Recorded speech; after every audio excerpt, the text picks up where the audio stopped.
Hello, ladies and gentlemen.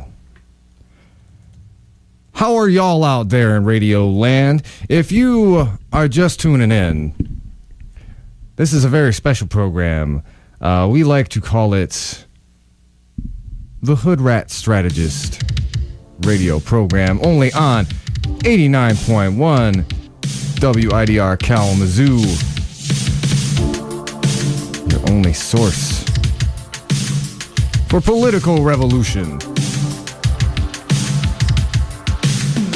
This is a weekly talk show discussion program where we dig underneath the headlines, where we call out the establishment on its bull hockey and goodness, if there is not a lot of that. So we got a lot of stuff to talk about today on the program. Excuse me. Just as with just about every week, there have been quite a few headlines. We'll be talking about some good stuff, some bad stuff, and some stuff that's frankly just about in between. So why don't we go ahead? Let's start by talking about some stuff that New Deal Grandpa is up to over in Congress. Yes, for those of you who don't know, Mr. Bernie Sanders has introduced his Medicare-For-All bill as of this morning. And this has been a long time coming. So this was one of his main talking points last year when he was on the campaign trail.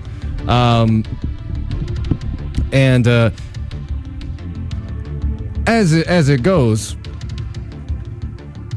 literally every modern westernized country on the planet, a lot of countries that actually are statistically poorer or have less of a GDP than ours, also they still have universal health care. And it was kind of like the wake up call. Last year, for anybody, it was like having an alarm clock thrown at your head, because it was this thing that you were asleep to that you had no idea you were asleep to, and it kind of hurt once you realized how you'd been going on. It's like you get bonked on the head. You're like, wait a minute, why don't we have that? I remember it was a few years ago. I'd saved up a bunch of money to go be homeless in Europe for a couple of months. And I kept noticing everywhere I went, I would talk about, we have this thing called Obamacare, and not everybody can get it. And it was everybody was just like, that sounds really bad. It's not perfect here, but that's just terrible. Yes. I'm going to read a little bit from an article on The Intercept, which talks about this in a little bit more detail. This is the Obamacare fight is over. Now it's on to universal Medicare. This is by Ryan Grimm. It's posted today at about 9:07 this morning.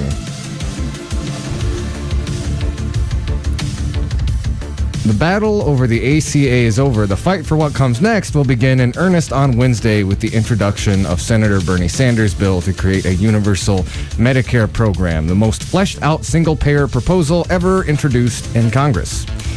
The campaign for the Vermont Independence Bill will start with the backing of at least 15 Democratic co-sponsors and 24 progressive and healthcare advocacy groups.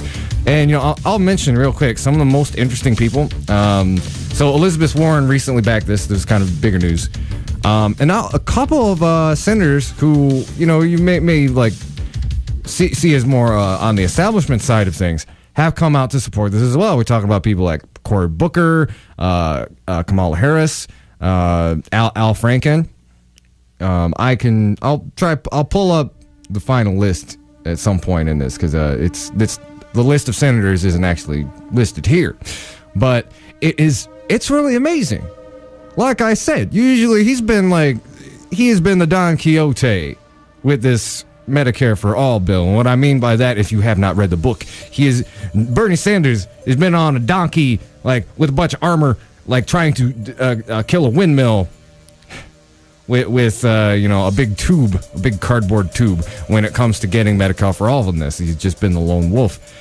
Now we have, a substantial chunk of both of the House and a not too disrespectful amount of senators who are now behind this. So, you really have to credit the work of groups. It talks about those 24 progressive health and healthcare advocacy groups. National Nurses United, they have been on the ground like soldiers, working at this, really putting the screws in. Our Democratic legislators, trying to get them behind this. And it really is paying off. Like 15 doesn't sound like much, but that is a heck of a lot more than where we were at just previously. Now, hold on just a moment. My co-host is at the door. I will be right back.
All right, we're back. This is my co-host Lawrence, new to the show. Say hello, Lawrence. What up, everybody? So I was just talking about the healthcare bill. Yes. Yeah. Look, like that's one of those wonderful stories that make you say, "Look at God," and won't He do it? Yeah. It shows what the power of activism will do. It also shows what a threat of a primary will do, because a lot of these corporatist Democrats who were repeating the talking point of, I like these ideas in theory, I like these ideas in concept, but it's not a reality, are now saying that they will stand for it. Now, let's be clear. In this climate, it's more than likely not going to pass. So because it's more likely not going to pass, it means that there's the threat to their donors is not as great as if it was more likely to pass. But yeah, it's a fantastic moment right now. You have people like Al Franken, who normally wouldn't even speak on it. Mm-hmm. You had people like Cory Booker, who was repeating the Hillary Clinton right-wing talking points, and recently got in trouble earlier this year for doing something that would have kept drug prices more expensive. Yeah. The reimportation bill that he was using George Bush Jr.'s talking points on why he vetoed that bill, but you also had like Kirsten Gillibrand and other people who are really neoliberals, who are really centrist, who are now jumping on board. And over in the Congress, a majority of people from the Congress is now supporting John Connor's bill. And again, this is because of the Justice Democrats. This is because of brand new Congress and Democratic Socialists. This is because of the grassroots movements from the left that is saying that this is a litmus test. If you do not support these ideas, then we're not going to support you. That's really what it is. Oh, and I do want to remind everybody, if you would like to, use your phone, there are 2 Michigan senators who are notably absent from this list. Both Gary Peters and Debbie Stabenow have not committed to this bill. And, let's talk a little bit about goalposts here. So, like you said, you're right. And taking a cynical view, it's like, of course, these people are going to support it. They'll support it when you can't actually do it. That's kind of what we saw in California, where they had the power to get universal health care through, and then I believe it was the governor vetoed it. I forgot the guy's name. Let me actually look up that guy's name. Okay, we'll look that up for y'all. It wasn't Brownback. It was someone else who killed it in committee. Yeah, but just if y'all aren't familiar with that out there at home, recently California almost, just by a hair, almost passed universal health care single payer in their state. But they were just 1 or 2 votes shy, and this was with a Democratic majority. So. It's hard. A lot of them get money from, big pharmaceutical interests. And the healthcare industry, medical instruments. Pharmaceutical industry. Yeah. Mm-hmm. The insurance companies. They do not want this passed. They do not want this passed because they would like to keep costs the way they are, because that's how they can make money off of people dying, off of people being sick. And also, here's the thing, because you mentioned Debbie Stabenow. If you didn't see the viral video of Kid Rock's speech, oh my God! One of the things he said, and this is besides a lot of garbage, he talked about the government wants everybody to get health care, but wants us to pay for it. And he said, you know what? I'm okay with that. He supports it. And he's going to be running on a Republican. He actually said that. I didn't watch that whole thing. But my God. Dog. Oh, man. He actually said that. And I'm sitting here Debbie Stabenow. The parallels between how Kid Rock is saying bombastic, ridiculous stuff to get attention. Yeah, just like our POTUS did. So my friend, compared to how she's doing what Hillary Clinton did right now, and it's hilarious. My friend Sam Pernick, he's the head of the Young Democrats of Michigan, and also helps run this group, Michigan for Revolution. So a bunch of burners here in Michigan who are trying the Dementor strategy. So he recently made this observation, and it's Kid Rock is playing the Trump playbook to a T. You talk about those bombastic, idiocracy-esque speeches, and that's exactly what Kid Rock did. It was more it was a concert.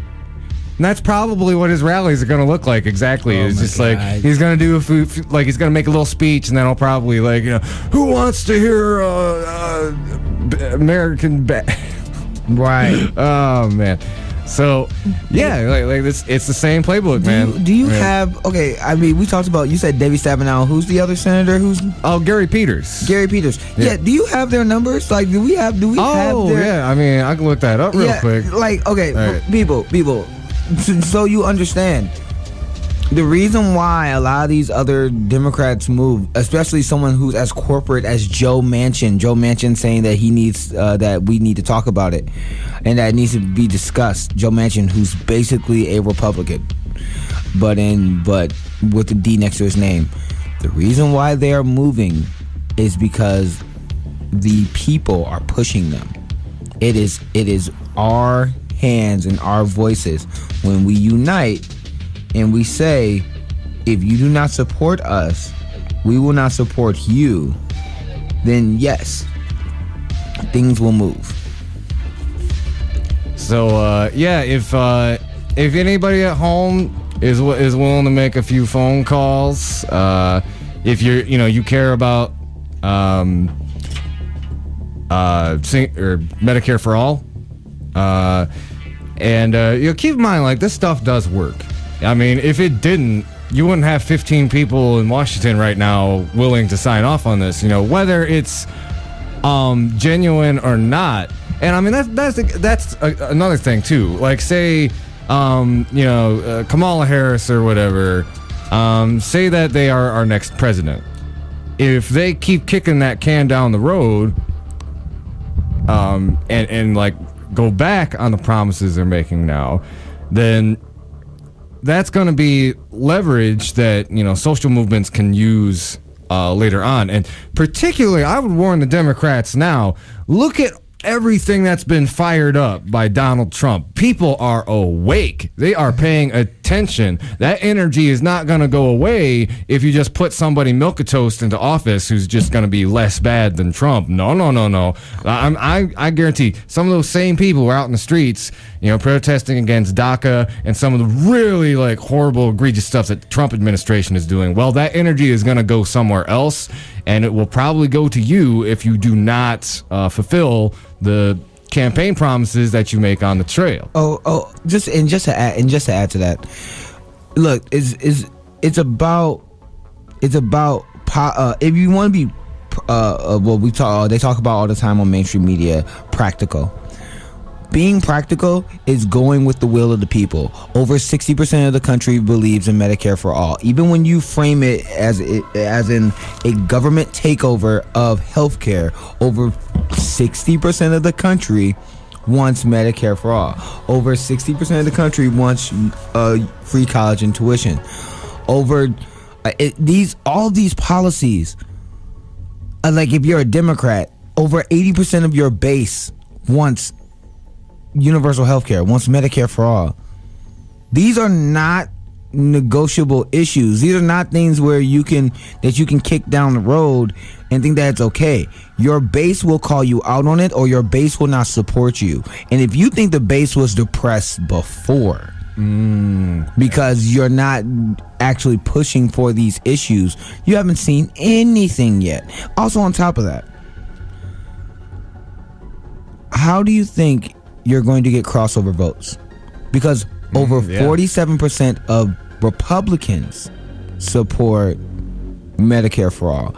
A majority of Republicans, because only 37% do not want Medicare for all. So a majority of Republicans even want it.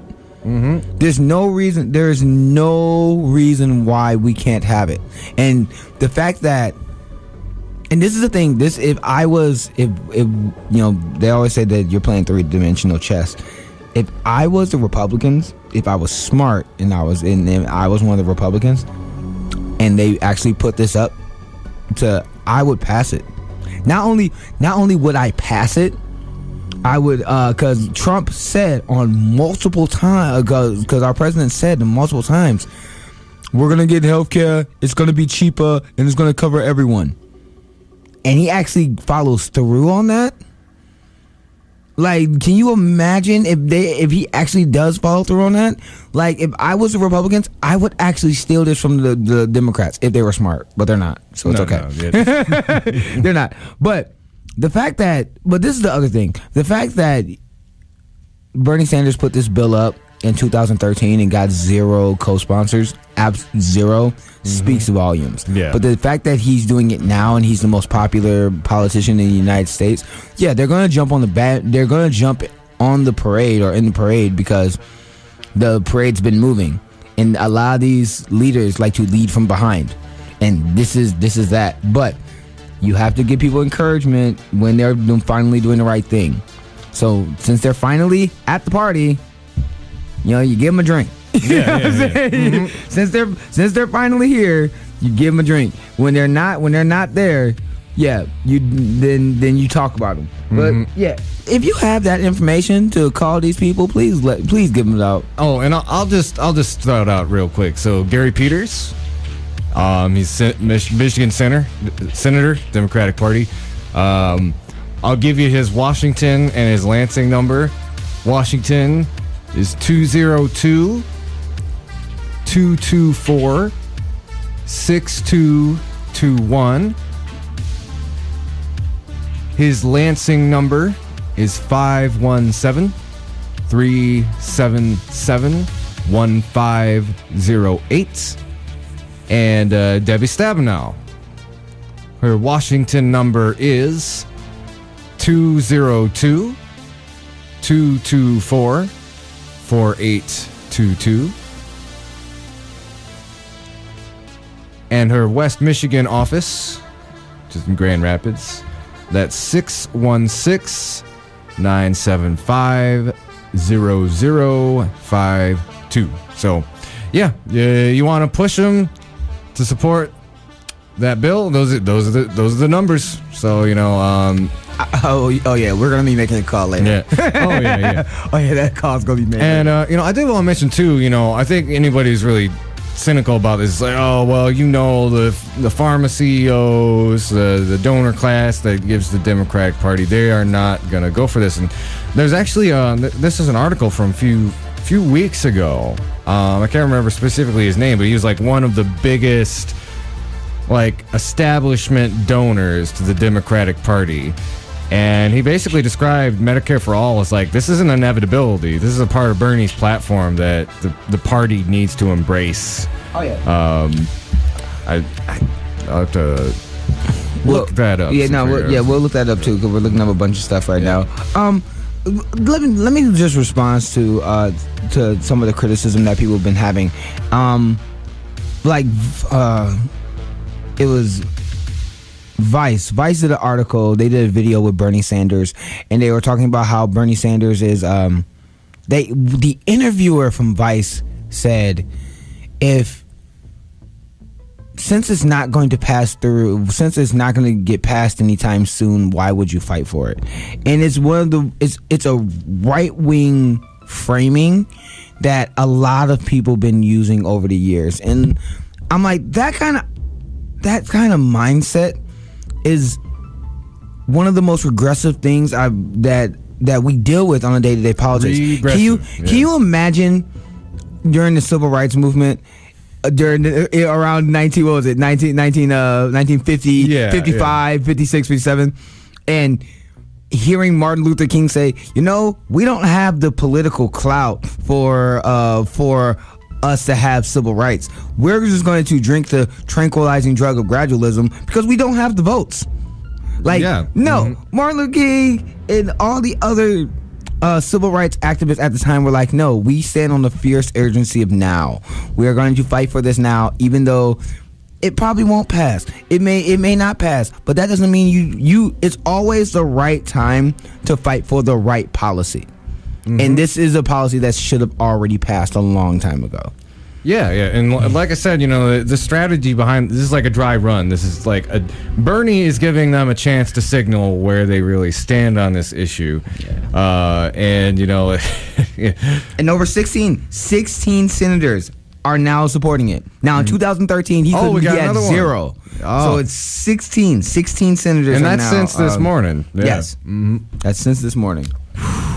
Yeah. It's picking up steam, folks. Yeah, and you know, I think what it really is like, you know, even Chuck Schumer reluctantly is starting to understand, like, we are entering an era of movement politics again, and this has not happened in quite some time. Well, actually, I should say, like, you know, on the Republican side, you had the Tea Party movement, and I don't know if you see me doing air quotes, but you know, that's an example of, you know, like a populist insurgency moving politics. Now, you know, air quotes, because, you know, there's a lot of astroturfing that happened with that, and you know, a willful political strategy.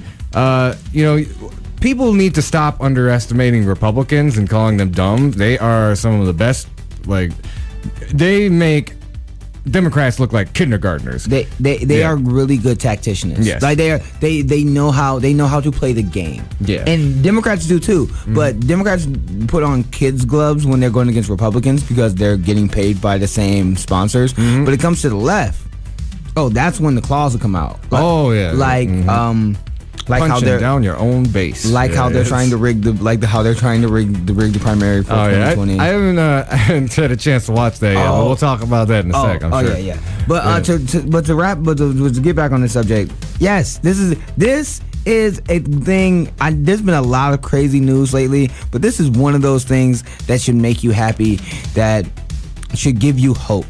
Because Medicare for All, just like the other progressive policies in America, like legalizing marijuana, like free college and tuition, like the ending of the drug war, these policies are mainstream. They're not fringe policies. These are things that are in the social consciousness of Americans, and the majority of Americans want. So winning on these issues, if we continue to apply pressure, is not impossible. It's inevitable. It's going to happen.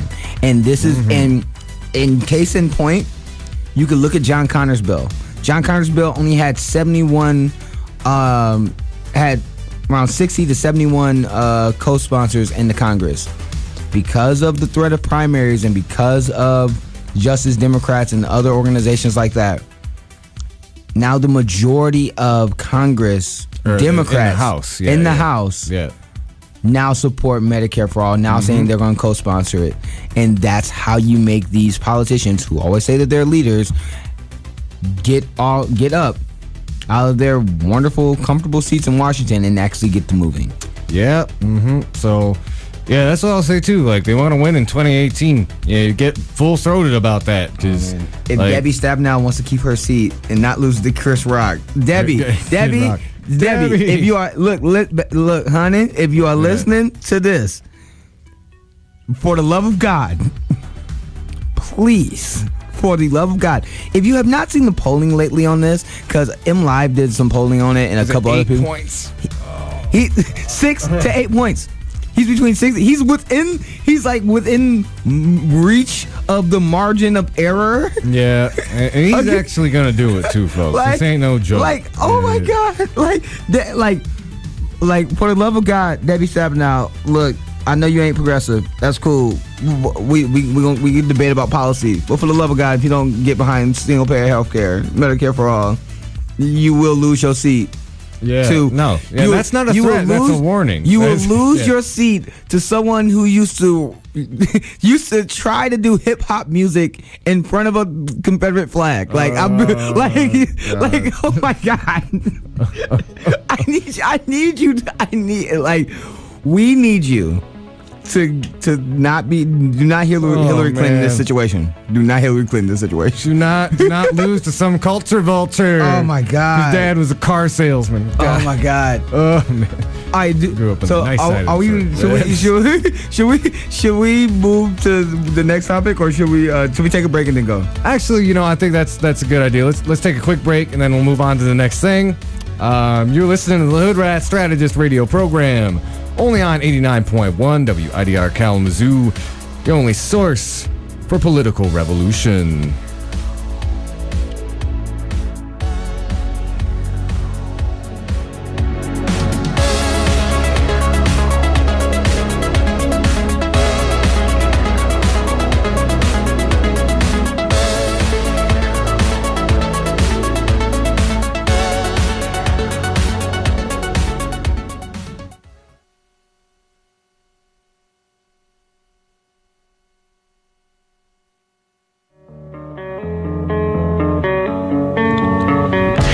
Be apparent, but hunger is a rather prominent issue amongst the student body of Western. The Invisible Need Project is a multifaceted initiative that's aimed to help struggling students. Every 2 weeks, generous people donate their food to the pantry located in their Fawn Student Service buildings or other drop-off locations. All you need to do is grab a reusable bag and grab whatever food you need to help sustain yourself. If anyone's unsure when their next meal will be, or if you have a little extra food you'd be willing to donate, the food pantry is your place. If you're looking to help donate, become a volunteer, or just learn more, call 269-387-4742 or email dosa-inp@wmich.edu for details.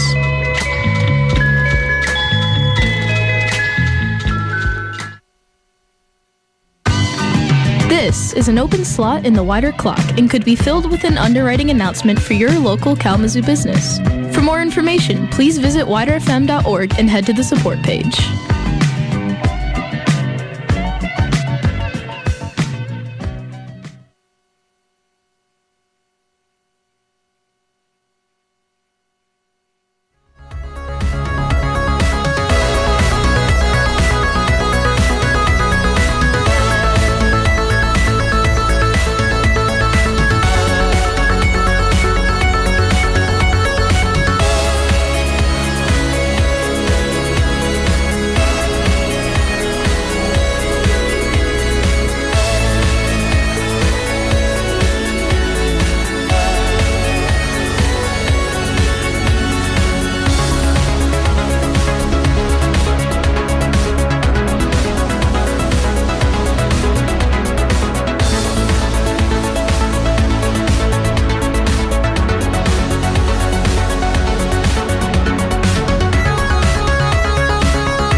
right, ladies and gentlemen, we are back. This is the Hoodrat Strategist radio program, only on 89.1 WIDR Kalamazoo. So, a couple weeks back, we were talking about the DNC Fraud Lawsuit. And for those of you who ain't following it, it was this idea. One of the attorney, there was a lawsuit regarding the rigging of the primaries in 2016. And one of the defenses that the DNC's own attorney put forward is that it is within their rights as a private organization. Like, if they wanted to, they could go back into a back room and smoke cigars and pick the nominee like they used to. Essentially what the judge found was that, while the rigging did occur, they were biased. Yeah, they were biased. Because we can't cuss. AF. Yeah. They were biased AF. That's what it was. Yeah. But legally, they could not find to show what lasting damage it did to the plaintiffs. Which would be all the people who donated or volunteered for the Bernie Sanders campaign. To find how much they were harmed, that legally did not have a place for the judge to rule in their favor. But the judge acknowledged that, yeah, y'all broke your own bylaws. You lied. You lied. Y'all basically committed fraud, basically. And fraud is in the best way to. Fraud is is fraud in any other way. Now, we mentioned that as a prologue to talk about our next topic, which Lawrence just shot this my way just a few minutes ago. But like we were talking about it during the break, I was like, what? What? Okay. So for those who do not, for those who live in California, but also for those that's happening in Michigan, when we talk about three-dimensional chess, this story is basically that.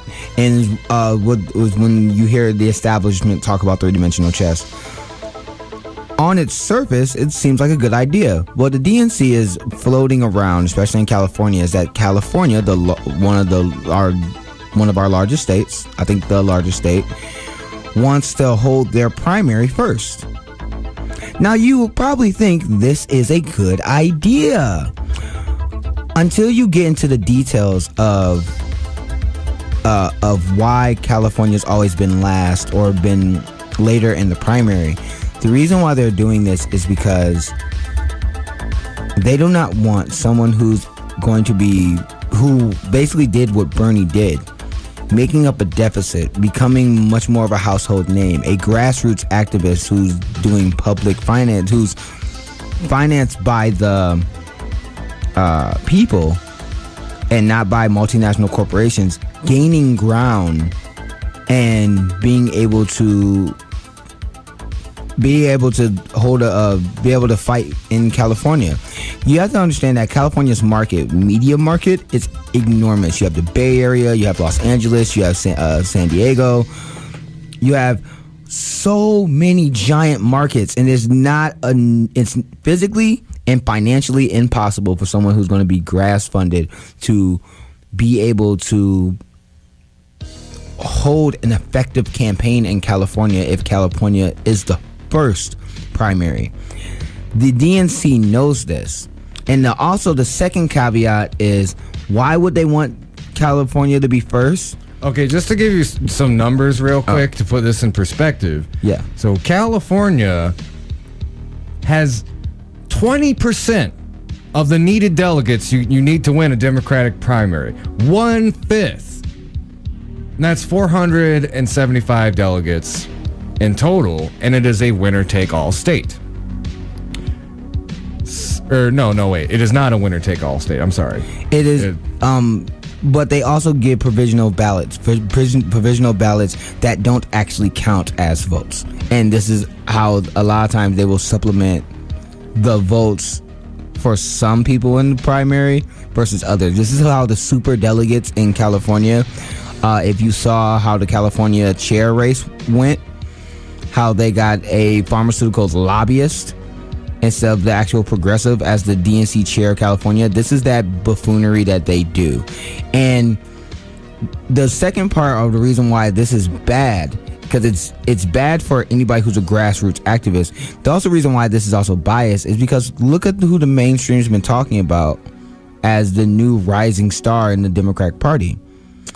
New freshman senator Kamala Harris. Oh, you're a conspiracy theory, Lauren. I mean, you're a conspiracy theory. I mean, it's not like she was the Attorney General of California or nothing. It's not like she didn't. She hasn't been raising funds in the Hamptons and in California by the Hillary Clinton donors, and the same Hillary Clinton donors and superdelegates who was pushing for Hillary Clinton in California and in New York. It's not like they're trying to. No, they are. They are literally trying to rig the primary in 2020 because they fear a progressive left taking over. And this is literally rigging, and it's like, okay, I was one of the people that said that they rigged the primary, but but to be honest, it was completely biased in the way that closed primaries in many ways are self-inflicted voter suppression. Closed primaries is self-inflicted voter suppression. The purging of the votes in New York. Just to give you some perspective. So Michigan is an open primary state. If you voted for Bernie in the last primary, you didn't have any problems. You just walked in and you said, I'm voting in the Democratic primary. Most states are not like that. You have to be a registered Democrat or a registered Republican to vote in their primaries, sometimes months ahead of time. Oh, New York was 6 months ahead of time. Yeah. And also changing polling times, making it harder for people to get out to vote. Only having 6 debates, which was a historic low for the Democratic Party. Putting the debates on the same time as football games and the night before Christmas. These things disenfranchise people from voting, and this is the things of how they are biased, besides just the other buffoonery that they were doing. What they're trying to do now in 2020, that's literally them saying, okay, we're not gonna bias the system. We're only pushing a senator from California to run for president, and we're gonna have California be first, where the majority of superdelegates are, and the majority of the money from her campaign will be coming from. That's not fair on a multitude of levels, and that is rigging. And let's be clear too. Bernie it was a very competitive primary in California. And a lot of people even say, if it hadn't been for the discrepancies with the provisional ballots, he might have tied or even won that race in California. I don't know. That probably wouldn't have pushed him over the top. But regardless, one of the reasons he did so well in California was because he had the time to go out there and get national notoriety. And, by the time the primary was running down, he was matching and exceeding Clinton's fundraising. He actually exceeded Clinton's and Donald Trump's fundraising by the time the end of the primary, the Democratic primary, because of the fact that, like you said, he had time to get vetted. He had time for the people to get to know who he is. And for political junkies knew who he was, but most people are not. Most people are low information voters. They did not know who he was. But that's the thing that the Democrats fear. Bernie Sanders, for those who also don't remember, he made up 60 points. He made up a 60-point deficit. And he won, 23 states? I think that's about right. Yeah. So the thing is this. They don't want that. They would rather lose to a Republican than have a progressive win. This is facts. And the reason why is because a lot of those financial donors are not affected because they bought both the parties. But if you're dealing with someone who's not funded by the donors, Now they're terrified, and this is how they're trying to rig it. If you want to see a really good breakdown of this story, Jane Cougar from the Young Turks did a video on it, and other progressive outlets in independent media have been putting out this warning that they're trying to do. It's not hyperbole. It's not a conspiracy theory. These are things that are actually going on behind the scenes, and we must resist not just Trump, but this garbage as well. Oh yeah, and I hope like out there in California, they almost clenched a Bernie-crat getting into position as the California Democratic chair. And even that, there was like some controversy around that. They were pulling some shenanigans with the vote counts, and honestly, like I'll say this much, my friend Don Ford pointed this out. Yeah, there were some shenanigans with the vote count, but the main reason was because a lot of the people who had signed up to be part of the Democratic Party and had really done that huge insurgency back in the early winter, where they had like a 2/3 majority, when it came time to actually vote on, show up to the next convention and vote on the chair, all of those people did not show up, and it was enough for the corporate Democrats to keep their people in, and potentially why we're seeing this crap go on right now, where we might be having imagine how biased the media was around Hillary's superdelegate lead. Now imagine like some establishment politician is able to sink a ton of money into California. They go first. They get a majority of the delegates. Well, the media narrative after that is like, well, it's going to be nearly impossible for them to catch up. And, subsequent states, they're going to have like 10, 20 delegates apiece, The reason why is because by the numbers, whoever wins California will be the nominee if California is done first. That's fact. It is.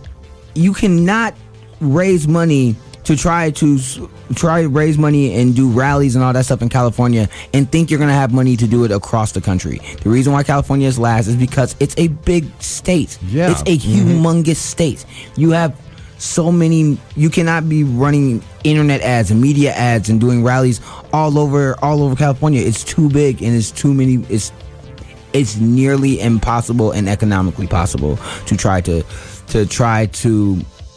do a grassrooted funded campaign like that. And this is a way that they're trying to make sure that not just Bernie, other progressive. If Elizabeth Warren tries to get in, this is a way to make sure that she doesn't.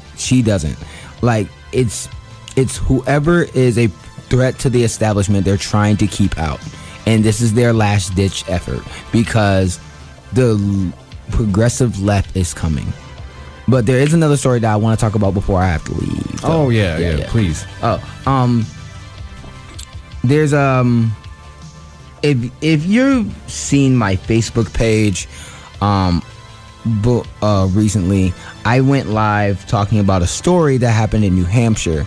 In New Hampshire, there was a lynching that took place. Three teenage white boys decided that for the lols that they would lynch a 8-year-old biracial child. Now, the good part of this story is that the child survived. The child had to get the 8-year-old kid who we don't know their name because police have not released any of their names because they're minors. The child had to get airlifted to a medical facility, but the child survived. The thing that pissed me off with this story is that the cops, the police officers, in their statement to the media said that we must protect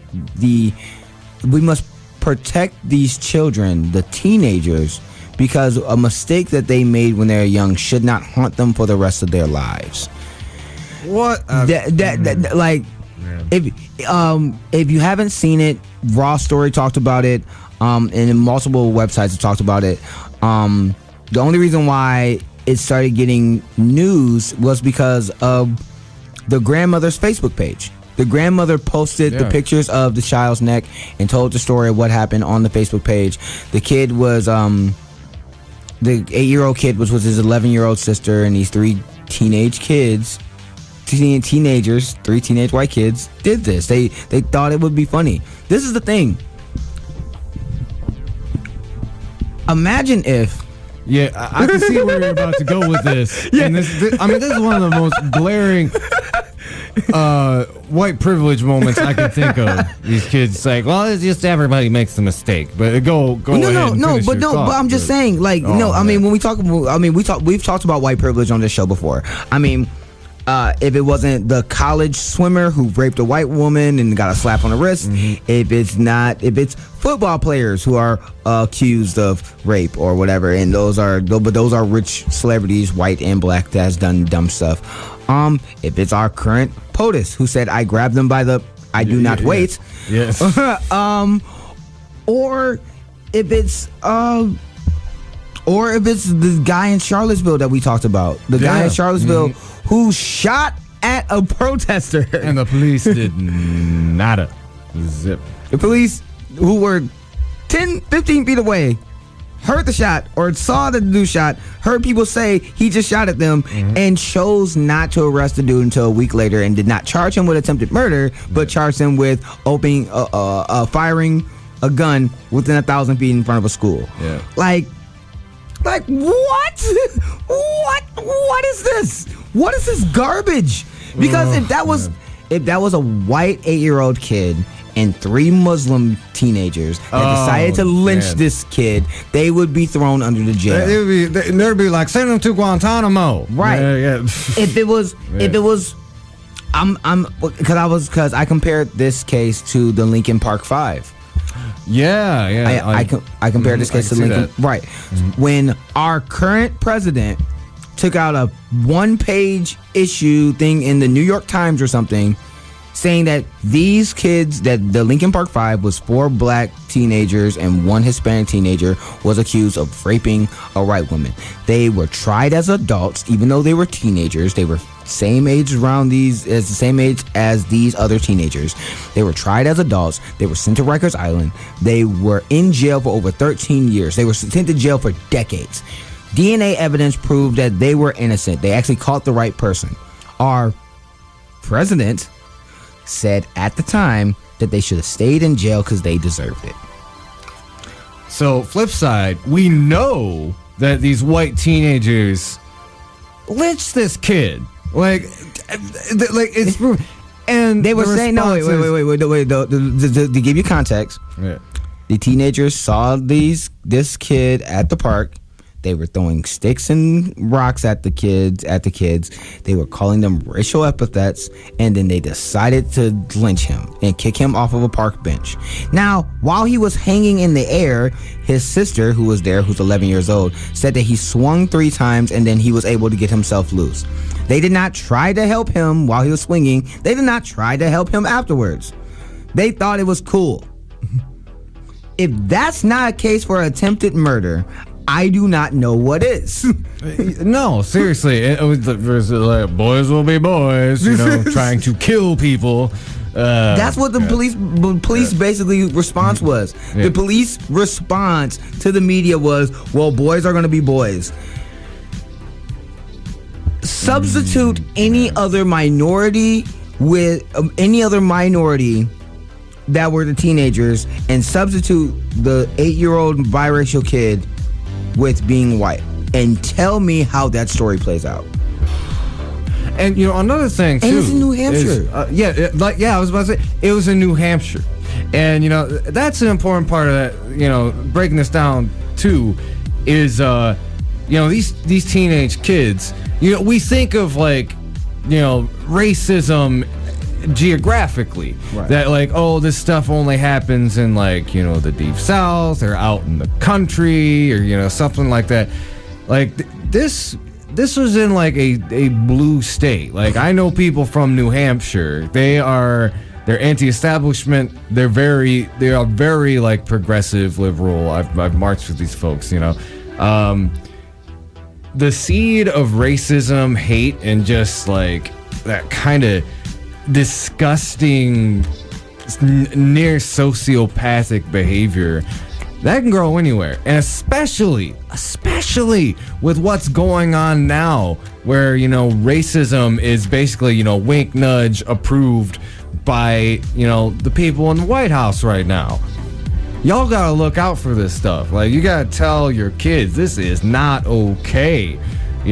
Regardless of where you fall on the political spectrum, because that's how people feel now. That's how, those teenagers feel, that they have a license to kill in the name of, what was it? Like some sort of sick fun or... No, here's the thing. I hate the notion of, well, you don't know what's in their hearts. You don't know what's in their minds.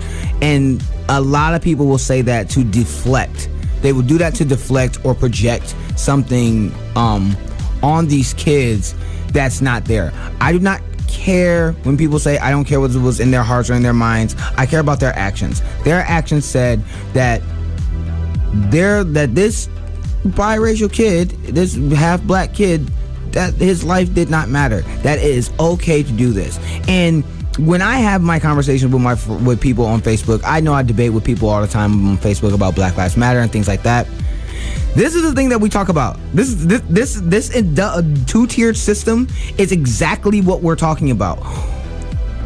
There's this kid, this 8-year-old child was brutalized. This 8-year-old child is in trauma because of what happened to him in his community, and he does not get justice. He's getting no sense of justice in comparison to the people who did the crime, who's being protected by a system that values their lives, that sees them as human beings. This child is not seen as a human being. This child is seen as something else, so justice does not apply to him. Just like Tamir Rice, just like young Crawford, just like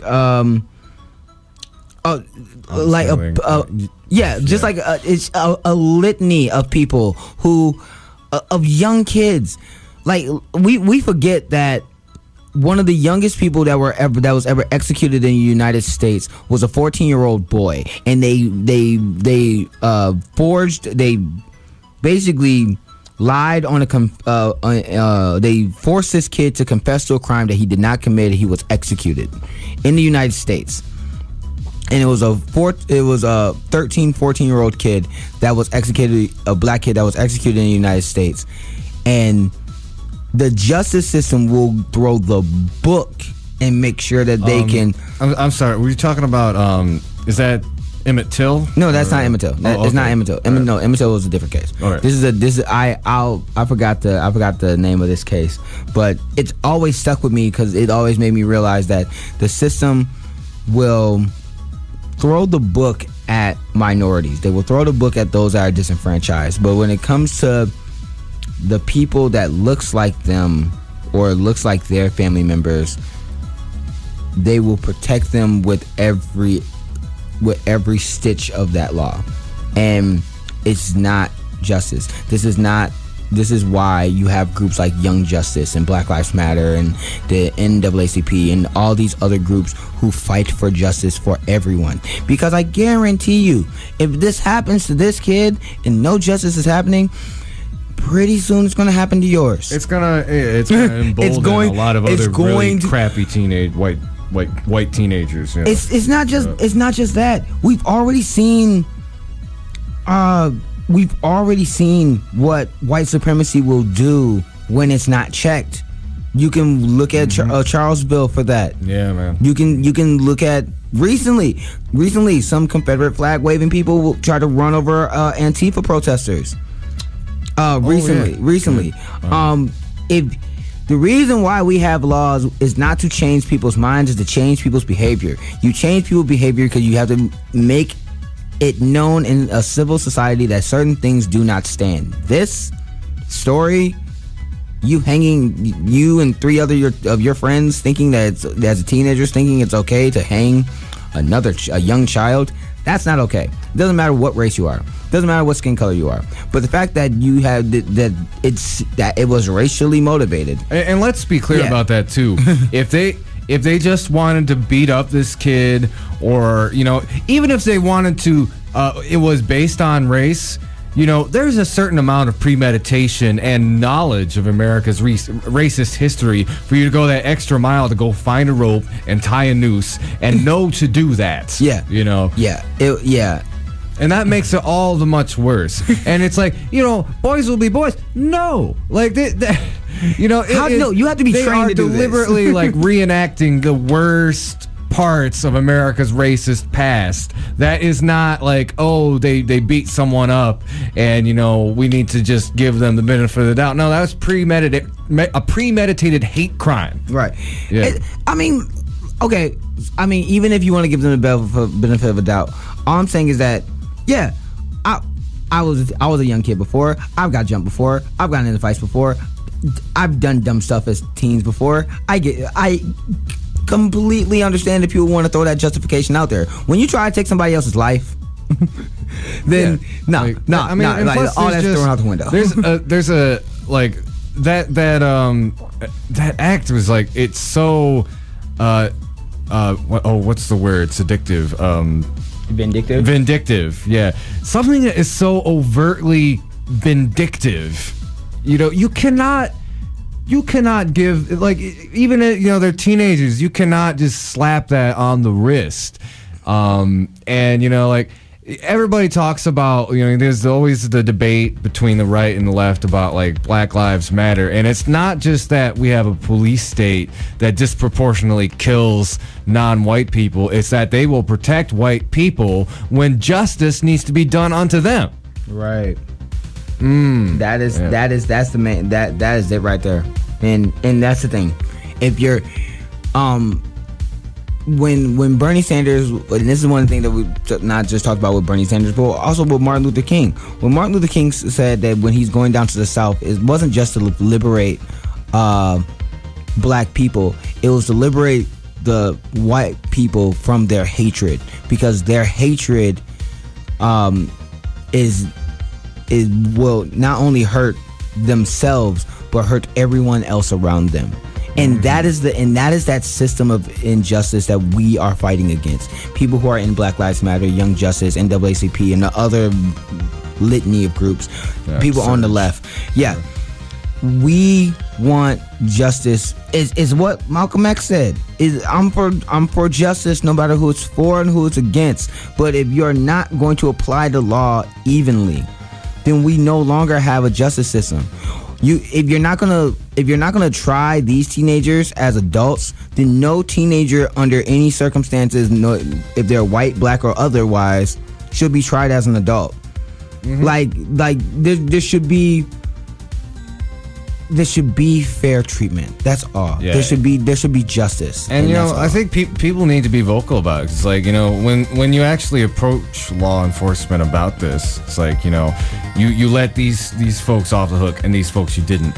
Why is that? They'll backpedal. They'll be like, well, circumstances, rub my chin. Look at the time. You gotta be like, no. Here's what time it is. It's explain yourself a clock. And, all right. Yeah. All right. Well, I gotta get it going. All right. Thanks for coming in, Lawrence. It's always great to have you. I don't like leaving on sad stories, but yeah. One quick thing. Okay. Do something good real quick. Okay. Something real quick that should make everybody happy. Happy story. What Rand Paul did. Oh yeah. That is a good story. I know Andy's probably gonna talk about it more, but there are certain Republicans. There are certain Republicans who I agree with half the time, and this just happens. Rand Paul just happens to be one of them. And why? Why is Rand Paul happens to be one of them? He wants to get out of the war in Afghanistan, the war in Iraq. He's threatened, or I don't know if I don't know the story, the detail. I'll read it in more extent, but his intent was to basically stop the So $700 million was going to be going, and it was going to be a unanimous vote. Yeah, the defense bill. Him and New Deal Grandpa, Bernie Sanders, and then, one other fella, I can't remember, but I'll tell you all when I'm reading from the article. But they, with those votes, it was going to actually go to the floor. I'm not sure how that developed, but there are some people in Congress who are like, hey, endless war is a bad thing. It's not a whole lot of them, but they're out there. The Iraq War, for those who do not understand, I think it's either it's the Afghanistan War. I think cost $1.7 trillion a year. 1.7 since it started. That's 16 years, right? Yeah, we've been in these wars since we've been in middle school. I know, man. Wait, hold on.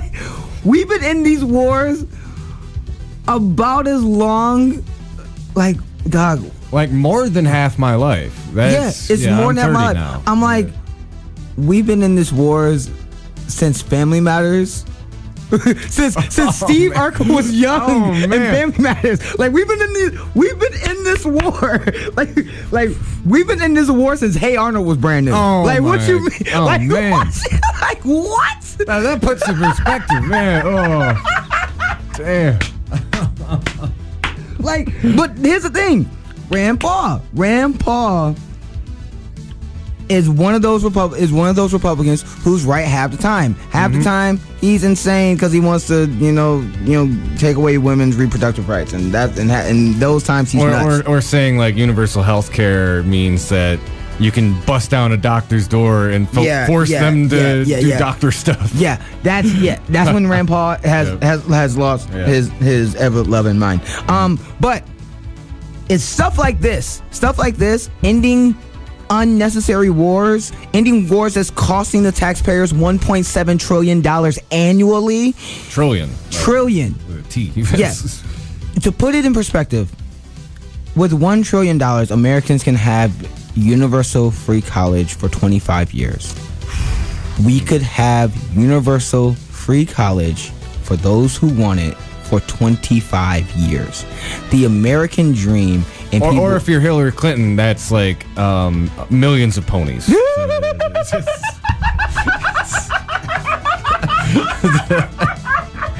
Okay. Oh my God. Okay. But oh my God, that's wonderful. That's fantastic. That's the story that I also want to, we're gonna have to break down. But yeah. So when Debbie Stabenow, you need to ask Debbie Stabenow. We're gonna have to talk to some of our senators and congressmen and women. If they're not supporting getting out of the war in Iraq, if they're not supporting getting out of the war of Afghanistan, and let me remind you folks that those wars, if you look at the polling, are polling as well as they're less popular than the Vietnam War. Yeah, and don't buy into that whole thing like, oh well, we have to be there. Like, I could talk in more length about this, but Afghanistan is like it is a complete boondoggle. Like the Taliban has actually surrendered several times. Oh, the Taliban surrendered like 3 different times. Yeah. Like as far as like in it's been in leaked documents that the Taliban has surrendered 3 times. We are the only country that could lose a war to people who are not fighting. Yeah. And like exactly. And it's oh man, this is a great book about it. No, but you can talk about it after I leave. I gotta go. Yeah. All right, love y'all. Peace. Okay. See you later. Oh man. So yeah. There's actually I'll make a link to it on the Facebook page, but there's a really great explanation of just how much of a kind of a wag the dog story Afghanistan is. Taliban has attempted to surrender several times. It's in their culture, basically you fight, and if you lose, you lay down your arms and you go about your business. Now, one of the big problems was America kept perpetuating it again and again and again, did not accept those terms. And it's actually gotten to the point where the Taliban has actually become more popular because of American interventionism. The Taliban was at an all-time low when we invaded. bottomed out shortly afterwards. But as the years have gone by, you've got a generation of kids who never knew how bad it was under the Taliban, but they know how bad it is to be drone bombed from American planes and drone missiles. So their popularity has actually grown, and we have made them stronger by staying in and continuing our interventionism. You know, I talk about this a lot, like how terrorists are recruited. If a nation is bombing the hell out of a country, that's probably going to incentivize people in that country to hate the country that is bombing you. So it's basic stuff, people. Like, if you know the origin story of Batman, I mean, there you go. It's right there. You kill somebody's parents, you're going to want to, either fight crime for your life or, take a vow to take on the people who killed your parents, which if it's an American drone bomb, well, guess what? It's America. So, yeah, what we've been doing in Afghanistan has been nothing but basically fattening the wallets of our weapon manufacturers, helping the Taliban and other extremist groups in that area recruit people. And let's take a quick break. We'll go more into specifics about what Rand Paul and two of his other colleagues are trying to do in the Senate. So you're listening to the Hoodrat Strategist radio program, only on 89.1 WIDR Kalamazoo, your only source for political revolution.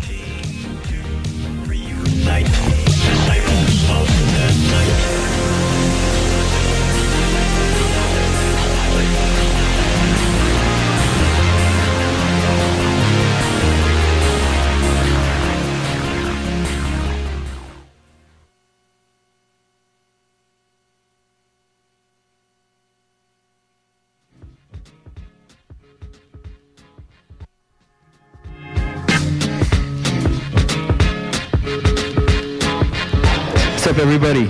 It's RJD2, and you're listening to 89.1 WIDR FM, Kalamazoo, Michigan.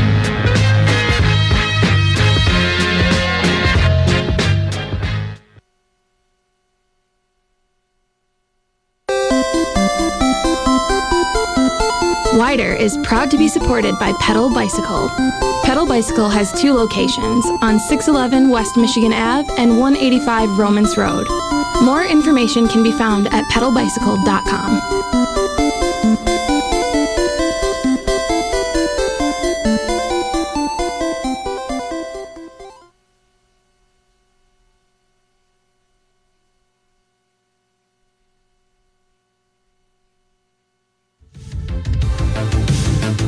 Quick musical break, ladies and gentlemen. We will be right back.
Hello, ladies and gentlemen. We are back. This is the Hoodrat Strategist radio program, only on 89.1 WIDR Kalamazoo, your only source for political revolution. So, right before the break, we were talking about the war in Iraq and Afghanistan.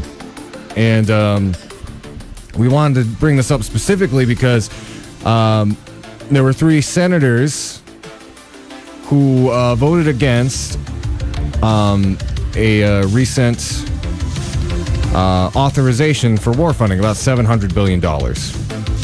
We've reported about this on the show before.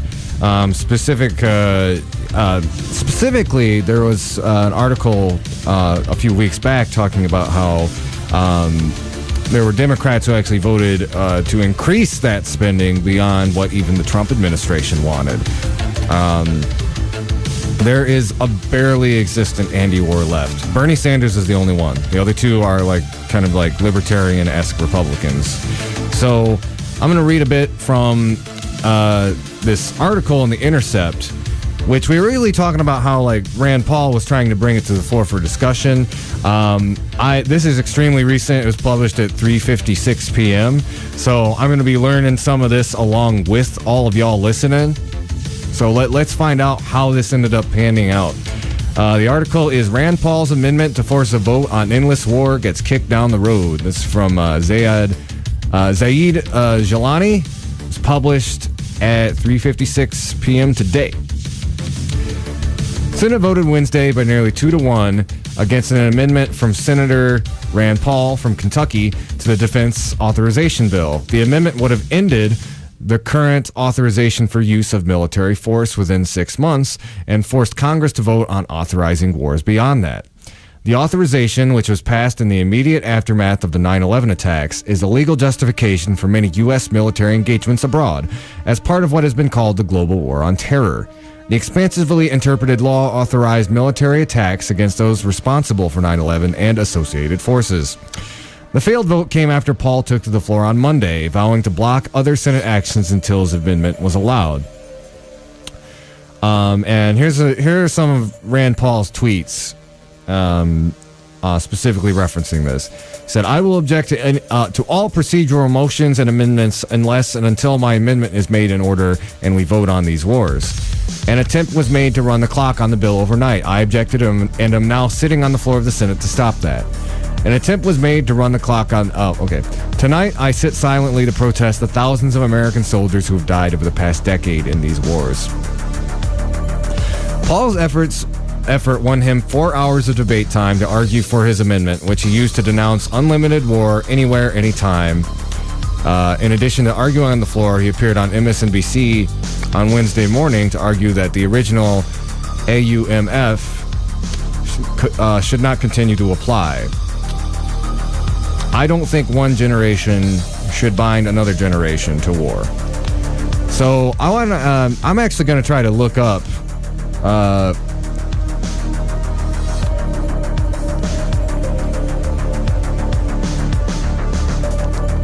what Rand Paul said, see if I can get a clip. So we can hear directly from the horse's mouth, so to speak.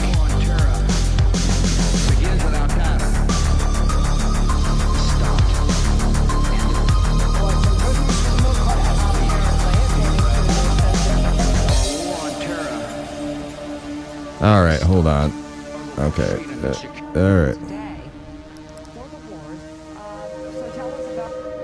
All right. So here's Mr. Rand Paul. I'm going to play a clip of this is him on... Okay, this is a clip of him on getting interviewed on Morning Joe to talk about it. And I do want to specify, Bernie Sanders also voted on saying lines as Rand Paul. He wasn't quite as vocal about it. My guess, he's probably quite busy with this whole Medicare-For-All thing. Although I have criticized Bernie in the past for not being as full-throated about opposing imperialism. Some of his other campaign planks, if you recall, his foreign policy wasn't really that well developed. It was essentially, it didn't really talk about, he talked about how in the past, he's voted against the Iraq war and, he thinks people want peace, but there wasn't anything real specific there. I got a similar sense of, when Obama ran in 2008, And I'm sorry, I'm kind of sidetracking here, but I think this is kind of important for to be discussed. When Obama ran in 2008, he also ran on a peace platform. We got to wind down these wars. As we all know, that did not happen. Actually, we ended up intervening in about 7 different countries, which is something, I think Rand Paul kind of speaks to as well. But from Bernie's end, he never was really... When you had a Democratic president before who promised peace, you need to get more specific. If you notice, Bernie's on his own talk show, he's had more experts on foreign policy to come in and talk. So, I'd say there's a sense that, maybe he is trying to learn more and expand that. But like even in his own movement, and I don't call it his movement, but like our revolution. For example, the People's Summit that I went to in Chicago several months ago, imperialism wasn't really discussed. And it is one of the underlying issues that drives so many other problems here in the United States. And very few people will talk about it. You got Rand Paul, Tulsi Gabbard, and sometimes Bernie Sanders. And, a handful of other libertarian-esque Republicans. It really is sad to say, like, where is the anti-war left? There's like 2 of them. Really, like, look at a progressive hero like Elizabeth Warren when she was questioning Mad Dog Mattis in the confirmation hearing. It wasn't about his human rights track record, where he said things like how fun it is to shoot at Afghanis, situations where mass numbers of civilians were killed. And her question was, is this military contractor going to stay in my district? All right. Went on a bit of a rant there, everybody. Let's refocus and talk and listen in on what Mr. Rand Paul has to say about his War Powers repeal proposal.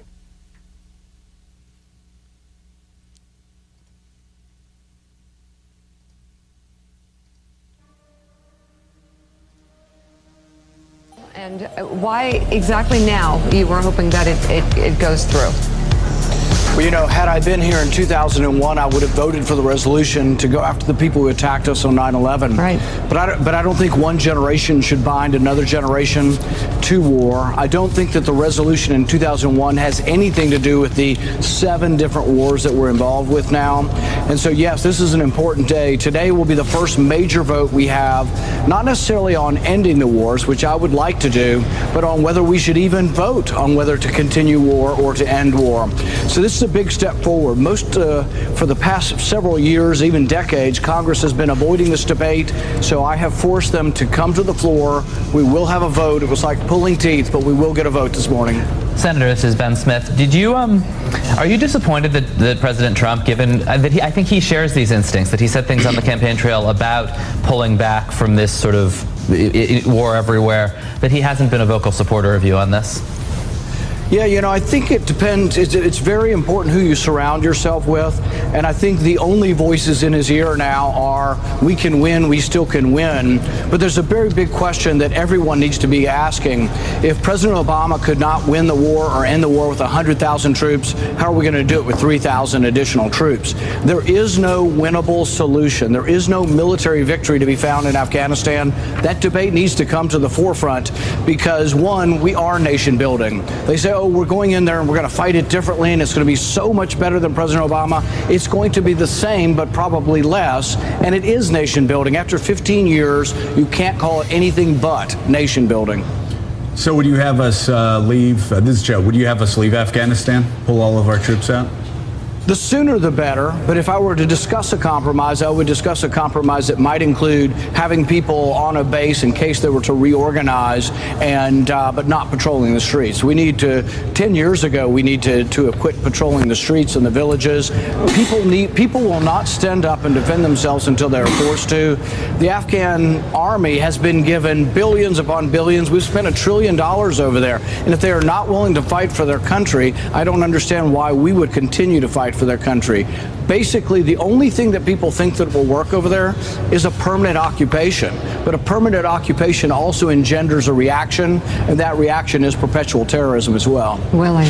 So, Senator, you sort of led to my question, which was there's this argument right now in the foreign policy community that Afghanistan should and may look something like our presence in Korea, our presence in Germany, which has obviously been there for more than half a century now. Do you believe that's realistic? So I did want to give MSNBC hardly ever is critical of war. Like this is like the overarching thing about mass media or mainstream media. Doesn't matter if it's Fox News or CNN or MSNBC.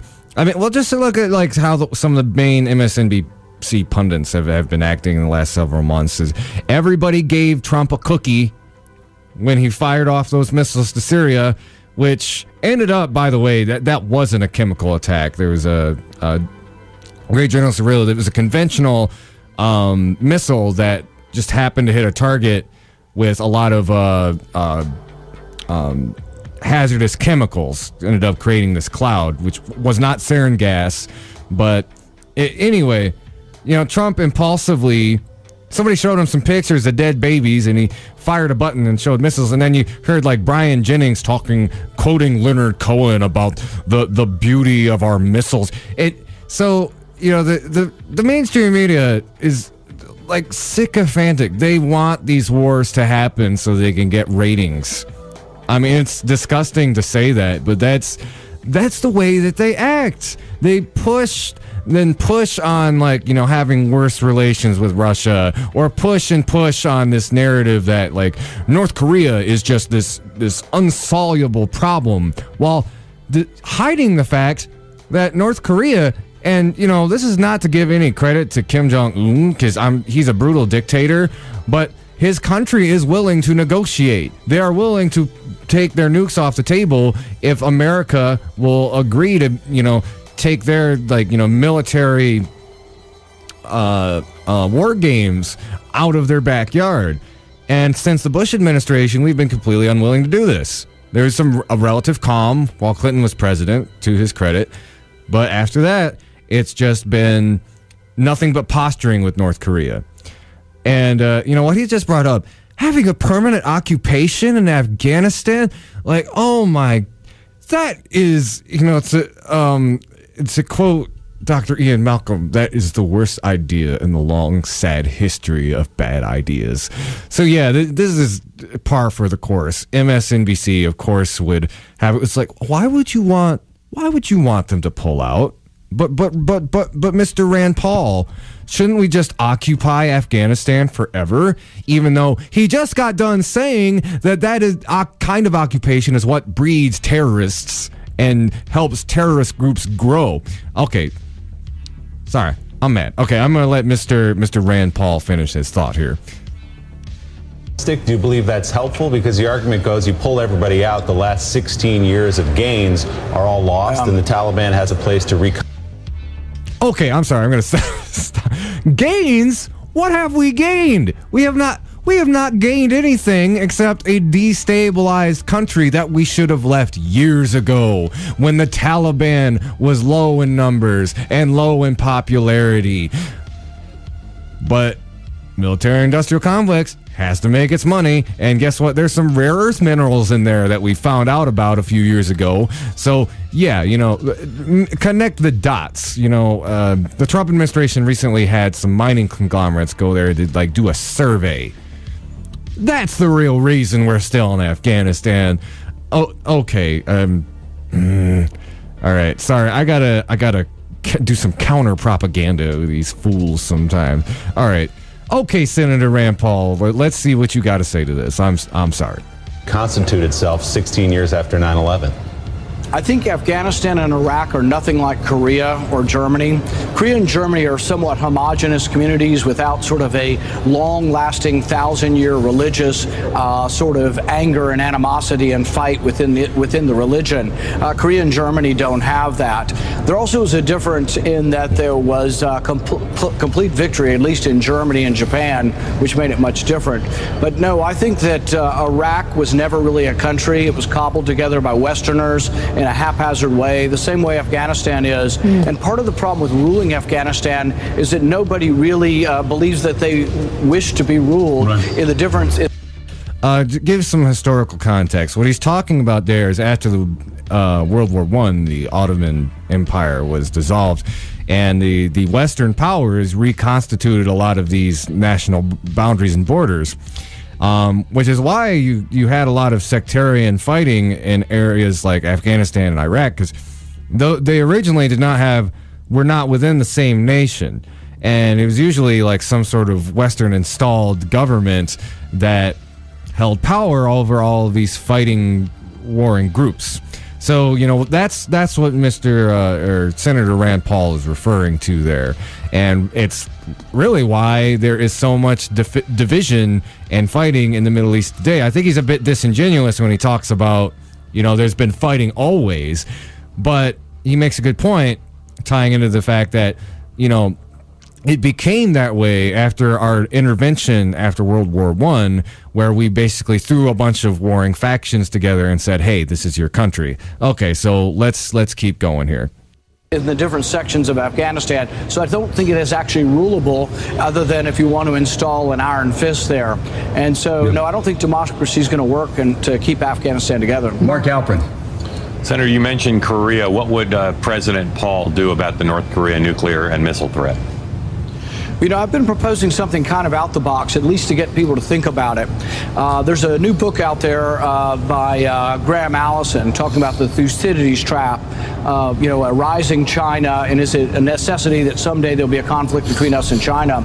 I think one way to avoid that conflict is to recognize China as a power of equal nature to our country, and actually to invite China into Korea in a bigger way. And what I mean by that is, I would say to North Korea, if you're willing to give up your nuclear weapons, to reassure you that we're not going to attack and invade North Korea, we could actually have China become part of an international force that actually patrols the DMZ to give North Korea assurance. Now, that would be in exchange for North Korea giving up and dismantling their entire nuclear weapons program, so it's a big ask, but it would also be a reassurance to have China there to say, you know what, we have no intention of invading, and China is your reassurance. All right, Senator Rand Paul, thank you very much for being.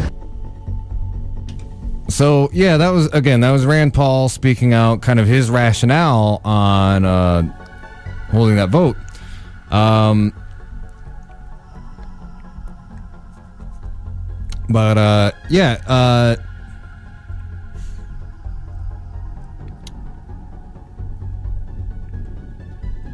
Unfortunately, it failed. So we're not going to be getting that discussion later on about stopping these interventionist wars. You got to keep in mind, like I said, the justification for the executive branch's newfound war-making powers came out of 9/11 and the war on terror. And what Rand Paul was really attempting to do here was to scale it back to the precedent before that, where war-making powers were held by Congress. And, even that is kind of a misnomer, because since the Cold War, the intelligence agencies and military-industrial complex has had a lot more independence from Congress. But it used to be you would have to have a formal declaration of war, but going all the way back to Vietnam and all that, there were you talk about like the Gulf of Tonkin, or us going into crap, I'm having a brain fart. Went into that neighboring nation. I'm gonna look that up real quick.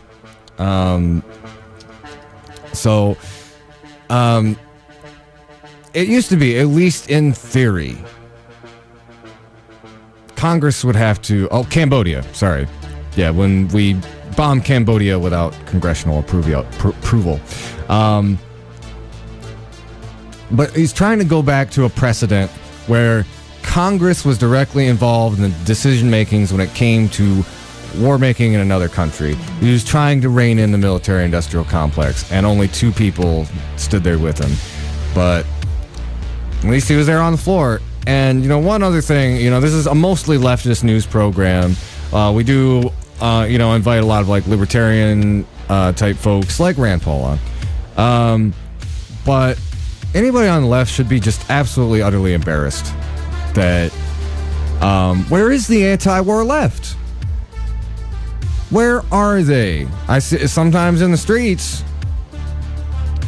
but I don't see anybody elected doing that. And, hopefully maybe this new crop of Bernie people that is running right now, I see a lot of them actually calling out imperialism for the first time in a generation. We've got people running for office who are calling this stuff out, something that even Bernie Sanders won't do. But, man, the left should be embarrassed. The Democrats should be absolutely embarrassed. But they're not. They've accepted we are a war-making country. That's just what we do. We are an empire. Let's be an empire with single-payer health care. Or let's not be an empire with single-payer health care. Or, we joked about it a little earlier. I bring this up on the show a lot. Hillary Clinton, in her new book, compared things like Medicare-For-All to, every American wanting a free pony, which, by the way, she stole that from Vermin Supreme. But 700 billion. Our military budget is 52% of our discretionary budget. You're telling me we can't take a little bit from that to spend here at home? And that's something even Bernie failed to do. You got kind of backpedaled. He talked about even his single payer bill involves a 2.2% tax increase on Americans with extra taxes levied on the wealthy. But the fact of the matter is, it's why do that when we've got a bloated military budget? You could get the money from that without even putting in new taxes. Maybe then you get the support of somebody like Rand Paul. No, probably not. He thinks single-payer health care is a violation of the rights of... There was this famous debate he was having with Bernie Sanders, and he made this very amusing scenario where somebody's beating down a doctor's door at 12 a.m. and forcing them to do their job, which is really not how it works. You can go to Scandinavia and find that out. But anyway... kudos to Mr. Paul for at least trying to get us out of these endless wars. And by the way, sometimes if you're listening out here and you're one of those younger blue no matter who people, sometimes the other side comes up with some good ideas. And sometimes they can be on the right side of issues. So definitely a lot more than all those establishment Democrats, that's for sure. So we're going to take a little break. Come back. We got some more news for you. You're listening to the Hoodrat Strategist radio program, only on 89.1 WIDR Kalamazoo, your only source for political revolution.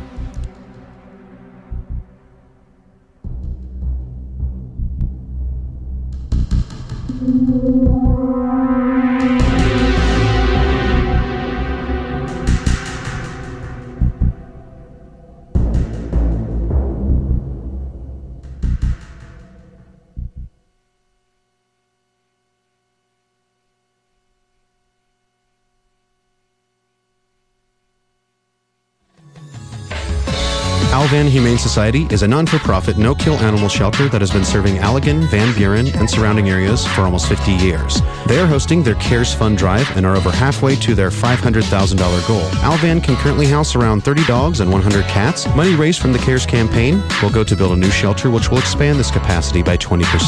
Alvan Humane Society has 20 dogs and 40 cats that are microchipped, spayed and neutered, and fully vaccinated, ready for adoption right now. To adopt a pet, donate to the CARES Fund Drive, or find out more, feel free to visit them on the web at www.al-van.org.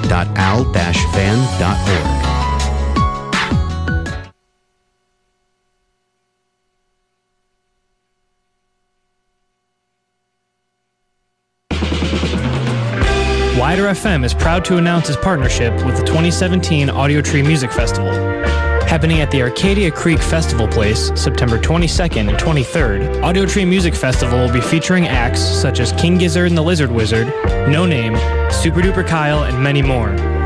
For more information, you can visit audiotreemusicfestival.com, and you can keep up with us here at Wider FM for on-air and online ticket giveaway opportunities.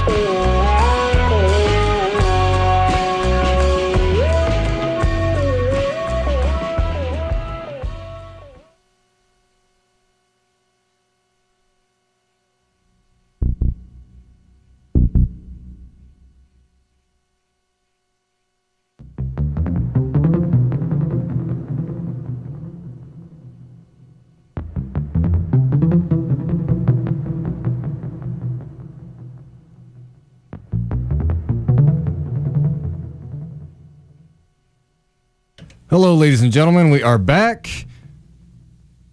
You are listening to the Hoodrat Strategist radio program only on 89.1 WIDR Kalamazoo.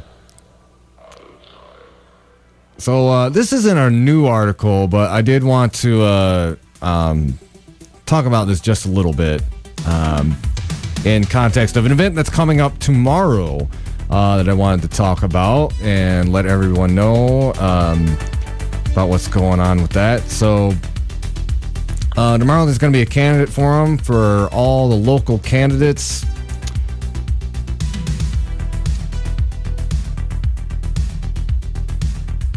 Who are going to be running in the local city election in November. That includes the mayoral candidates, Bobby Hopewell and the up-and-comer Chris Wemoff, and the city commissioner candidates Leona Carter, Charlie Koss, Eric Cunningham, Aaron Knott, and Jack Urban, which I've actually never met Leona or Charlie, so this should be very interesting. That's going to be at the Edison Neighborhood Association, and that's going to be tomorrow at 6 p.m. That's at 816 Washington Avenue. So, you know, you want to meet the people who are running, learn a little bit more about them. That's where you can go. And one of the things that I really think needs to be brought up to anybody running tomorrow is, you know, we've Kalamazoo, the poverty levels in Kalamazoo are quite staggering. So, you know, in the year 2000, our adult poverty rate was 24%. It is now 32% as of 2015. Childhood poverty rate is one of the worst in the nation, and in 2000 is 27%. 2015, the childhood poverty rate in this city 36%. 36. That is more than a third of the children in this city living in poverty. Now, there's been some talk about using the Kalamazoo Foundation for Excellence to help out with this,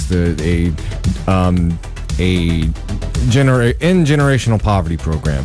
From what I've heard, it lacks in a lot of details, and honestly, it's already trying to kind of backpedal.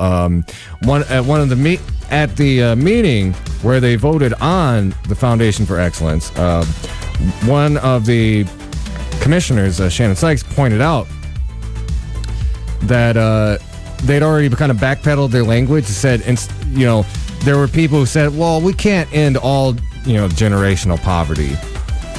So there's been some backpedaling, and when you go in there tomorrow, if you go, this is one of the most important issues in our city, and particularly with the children, because those adult rates are slightly inflated by our college population that usually lives off of not necessarily income, but sometimes grants and loans that don't show up in these studies, but. It said that even then, like, the real poverty rate of adults is still hovering, like, in the low 20s, or mid 20s, that is. But a childhood poverty rate, that's concrete. That's 36%. That is absolutely unacceptable. And, as somebody who grew up in the poor working class here in Kalamazoo, we got to do better. And for all these people run for office, we gotta ask them, what are you going to do about it? What are you going to do? So again, candidate forum, that is tomorrow, September 14th, at the Edison Neighborhood Association, 816 Washington Avenue. So, wanted to talk a little bit about, so I guess I can really choose. I'm going to do something that's been a little bit more under the radar, though. So there's two articles I was really thinking about talking about. One was a Bill McKibben piece about how climate change is real and is now. I figure a lot of you listening probably already know that. The roof is on fire, and by that I mean our biosphere. But I wanted to read about this article from Mint Press News about a bill that is going through with some very terrifying implications when it comes to First Amendment rights, freedom of speech. Article is called "New Senate Bill Targets WikiLeaks, Russia, Independent Press, and the First Amendment." This is by Whitney Webb. So it's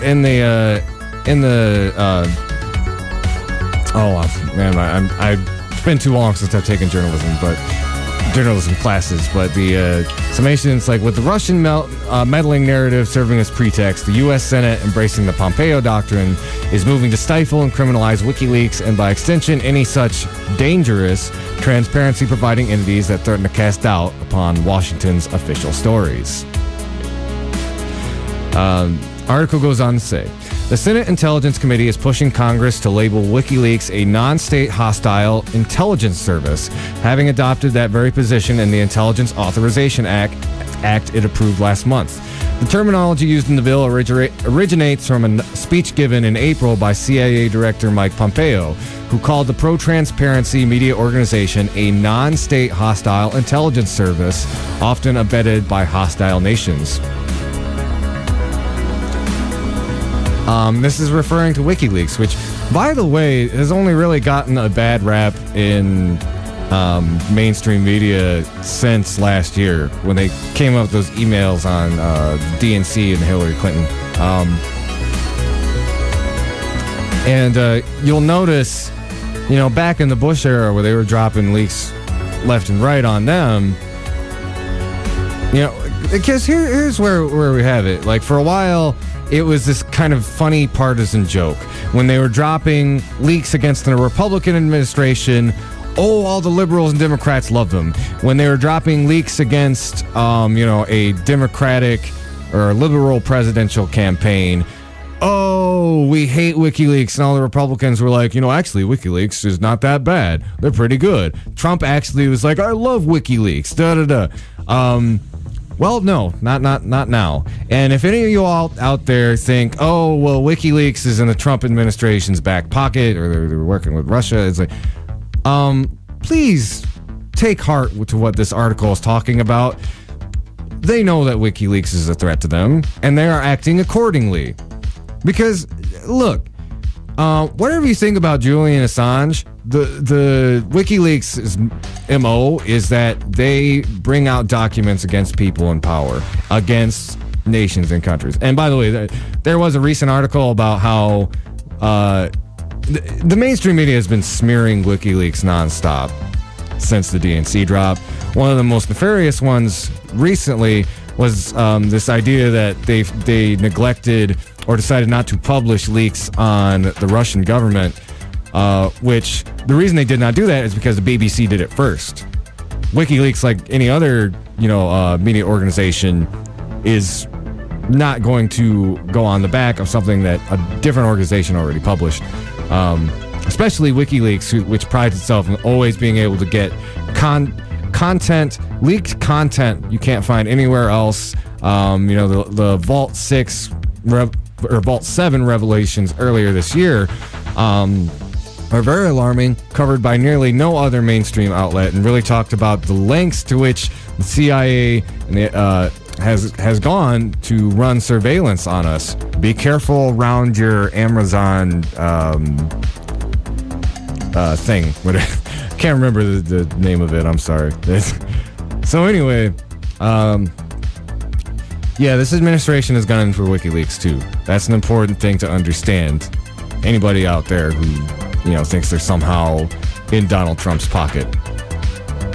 So goes on to talk about the Intelligence Authorization Act, 12,000 word text, however, makes only brief mention of WikiLeaks in the last line of its 41 pages. The bill itself is mainly focused on Russia and strikes an aggressive tone regarding so-called Russian interference in the 2016 presidential election, as well as Russian influence operations. If passed, for instance, the bill will call upon Dan Coates, the Director of National Intelligence, to develop strategies to counter these threats, and will essentially prevent cooperation between Russia and the U.S. on issues such as cybersecurity and cyber threats. And, what I will say to that is, to whatever extent Russia in quote-unquote influenced the election, and by the way, they did not, there was a Nation article showing that scientifically the DNC material was not a hack. It had to have been a leak. I'll put a link on that. So that part is at least is false. What we've talked about here on the show is, like, if there's collusion between the Trump campaign and Russia, what you really need to look at is Donald Trump's numerous business ties, which in the media's pursuit of this Russiagate narrative, they're finally starting to focus on stuff that actually has substance. When we're talking about the emoluments clause and like that tower that Trump wanted built in Moscow, that's real. That's a thing. His connections to the Russian mob, that's a thing. What WikiLeaks did, in all likelihood, had nothing to do with Russia, but they're getting tied into this as a pretext to call them a non-state actor. Now, that's a terrifying precedent because WikiLeaks, whatever you think about them, is a journalism outlet. It is not a hostile non-state intelligence force. They make these leaks in order to get the truth out to the public that big governments and corporations don't want you to know, which really, that's how journalism is supposed to work. I guess this is something like CNN and Fox News and MSNBC. They've all forgotten that. That's what you do. You dig, you get your sources, you find those leaks, and then you tell the people of the world what's actually going on. Okay, so I'm kind of editorializing a little bit. Let me go back to the article. So the committee passed the bill by a vote of 14-1, the lone dissenter being Senator Ron Wyden. In a press release, and he's from Oregon, Senator Wyden specifically identified the inclusion of the WikiLeaks provision in the bill as the sole reason for voting against it. In a press release, he stated, "The language in the bill suggesting that the U.S. government has some unstated course of action against non-state hostile intelligence services is equally troubling, as it could have negative consequences, unforeseen or not, for our constitutional principles."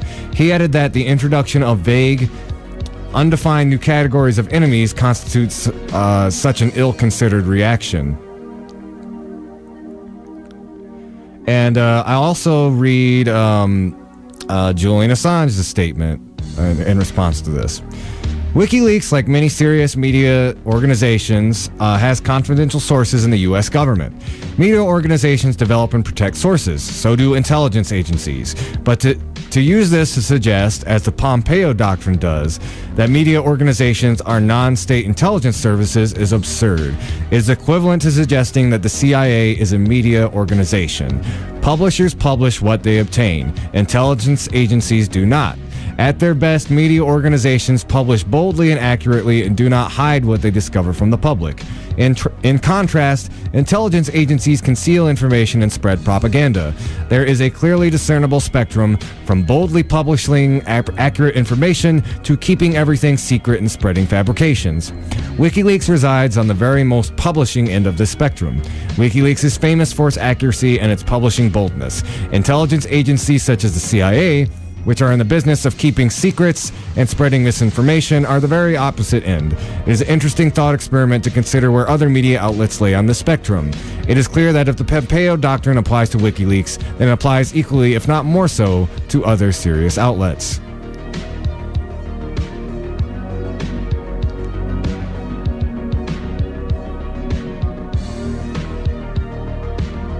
And the article also gives a quote from Glenn Greenwald, who's one of who runs The Intercept. Actually, we just quoted from earlier in the show. Journalist Glenn Greenwald noted, the notion that WikiLeaks has no free press rights because Assange is a foreigner is both wrong and dangerous. Because that was one of the things Pompeo tried to argue, is that because WikiLeaks is not an American news outlet, they don't have free speech rights. The notion that WikiLeaks has no free press rights because Assange is a foreigner is both wrong and dangerous, and could allow any foreign journalist or media organization to be prosecuted by the U.S. for publishing leaked information. If Congress passes the Intelligence Authorization Act, it will essentially deprive WikiLeaks of the right to free expression and could allow the U.S. government to criminally charge employees of WikiLeaks beyond Julian Assange for their role in espionage.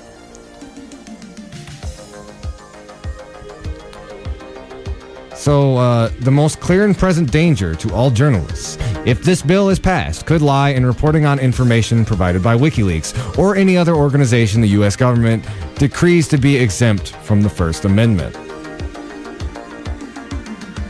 Intelligence Authorization Act, folks.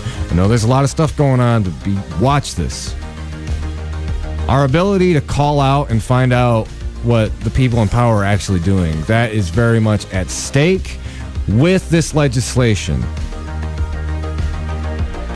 If you still got that phone number with, Debbie Stabenow and Gary Peters, yeah, they use it. This is not something that is as much as part of the national conversation, but this could be disastrous for the future of independent journalism, not just for WikiLeaks, but anybody who wants to expose what our empire is doing, what they are really doing. And it just gives us one step further towards full totalitarianism. It really does. Right now, not enough people pay attention to the truth, but you can get it. You can find it if you look hard enough. This is going to keep us from finding that truth. This is really important, ladies and gentlemen. Keep your eye on this. Well, we're just about done with the show. I do want to thank everybody for tuning in. This is a show every Wednesday from 5 to 7 p.m. Want to talk a little bit about some events that are coming up. Things that you can check out here around the community if you are interested in activist shenanigans. Tomorrow in Portage, there is going to be an event with John Hoadley, who's our state rep.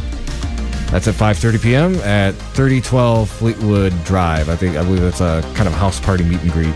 As I said, the candidate forum, which is going to be the mayoral And the mayoral candidates and the city commission candidates, that's going to be in the Edison Neighborhood Association tomorrow at 6 p.m. Also tomorrow at 7 p.m., Matt Longjohn, one of the people running for in the Democratic primary for the House, he's going to be here at Western at the Bernard Center. It's hosted by the WMU Democrats. It'll be 7 o'clock in room 244. It's free, open to the public. You want to meet one of the candidates, he's going to be there. Matt Longjohn. Also going on. Oh, hold on. Let me make sure that this is. Oh, yeah. On Saturday at the Kalamazoo 1st Congressional UCC, there is going to be a climate change panel hosted by Southwest Michigan Rising. And it's going to be, they're going to have climatologist Aaron Palia come in and talk about climate change. Again, that's going to be at the Kalamazoo 1st Congressional, UCC, Saturday at 10 a.m.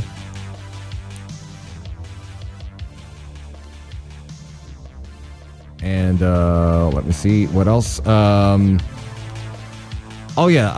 Saturday, September 16th, the NAACP Community Picnic is going to be at starting at 11 a.m. at Farrell Park.